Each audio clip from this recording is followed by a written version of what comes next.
ভাই জমি তো এটা বিক্রি করবো, টাকার তো খুব দরকার, দেন কত কি দেবেন জমিটা দেখেন।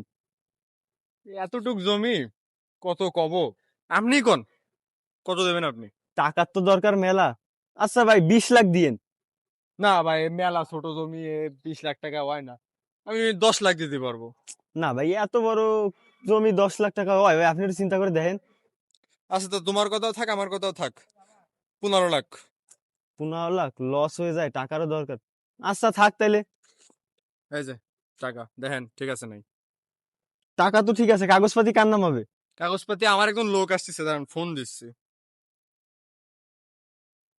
হ্যালো। হ্যাঁ হ্যাঁ, চলে আসো চলে আসো। এই তো চলে আসি 1 মিনিট, চলে আসি ভাই, চলে আসি। ভাই এই যে জমি। ভাই এটা জমি তো, ভাই কত টাকা করছেন ভাই আপনি দাম? জমি 1 কোটি টাকা। কি কন ভাই, এই জমির দাম 1 কোটি টাকা হয় না ভাই, একটু কমাই সময় কন। কুমার সময় তাহলে 90 লাখ। 90 লাখ দিও তুমি। ভাই 90 লাখ? তাও তো হয় না, তাহলে তাহলে আপনার কথাও থাকবে আমার কথাও থাকবে, একবারে 80-তে ডিল ফাইনাল করেন। আচ্ছা ঠিক আছে, তাহলে আচ্ছা জমি ঠিক তোমার। আছে। এই টাকা দাও রে। দেন আপনি গুইনা টুইনা দেখেন আপনার টাকা হিসেব ঠিক আছে কিনা। হ্যাঁ, দেখে তো মনে হচ্ছে ঠিক আছে। ঠিক আচ্ছা আছে। ঠিক আছে, হ্যাঁ। আচ্ছা ঠিক আছে। আমার কাগজ কই জমির? জমির কাগজ। জি, কাগজ। ভাই কাগজপাতি কই, কাগজপাতি গুলো বুঝাই দেন ভাই। ভাই কাগজপত্র বুঝে দিবেন।